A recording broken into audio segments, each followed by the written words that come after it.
My name is Radke, and I first started here in May of last year as a contract employee. And then I came on full-time at the beginning of the school year last year. So this is the beginning of my second year. So a very unique opportunity. NTCC had made the decision to move from a security department to a police department. In a law enforcement career, there are very few opportunities to build a police department. I was the chief at Chapel Hill across the street when the opportunity came along, and I went, that really looks like something that would be interesting. So here I am. Having only been here a year, you wouldn't think there would be a lot, but we had a whole change in the president. There's been some changes financially with grant monies. We've had more students return back to campus as we have rebuilt from the COVID years.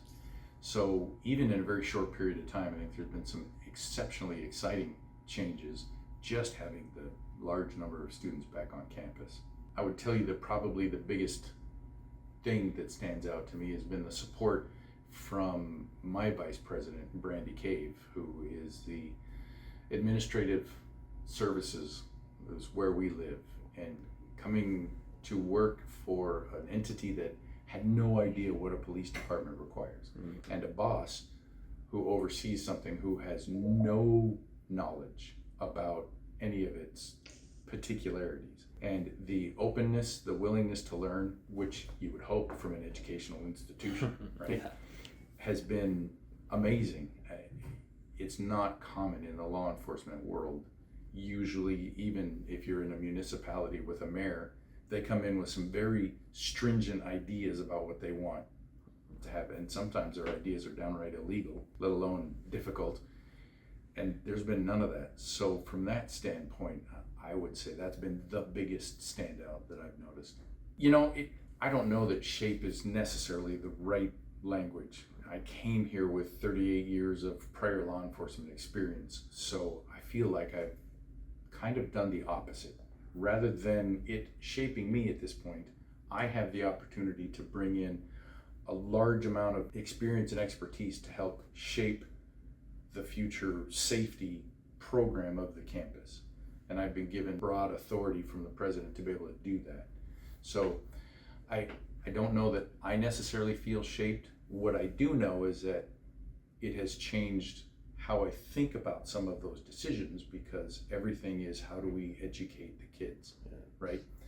And so it's a slightly different thought process. The intent is to have a full service 24/7 police department. So there will be a police officer on campus all the time. Currently, we're still in a hybrid model where we have police officers when we have the bulk of students on campus.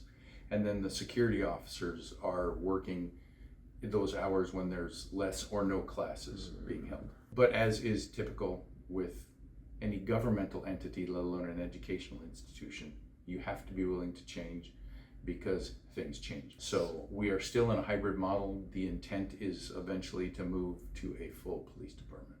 I think the biggest decision by cabinet was based off of current standings with the legislative bodies. So the state is now mandating that junior colleges meet certain safety levels. So you have all those levels for K through 12. And then universities are almost like standalone cities unto themselves. Junior colleges lie in the middle.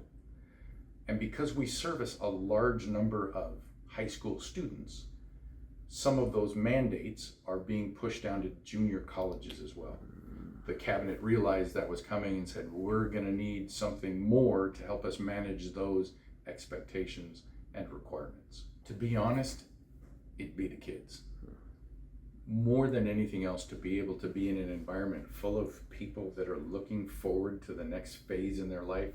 And when I say kids, I really should be saying young adults, but y'all are the age of my two younger kids who are just finishing college and are moving out into that adult world. So for me, it becomes kind of that opportunity to continue supporting our next generation as they move forward to take over the world, because they're gonna, my generation is on the fall off end of things, right? And so to be able to come to work in an environment to help prepare that next generation to do better than we did is actually pretty enthralling. Happy 40th anniversary, NTCC. It's been wonderful to be included in the continuing success of this organization.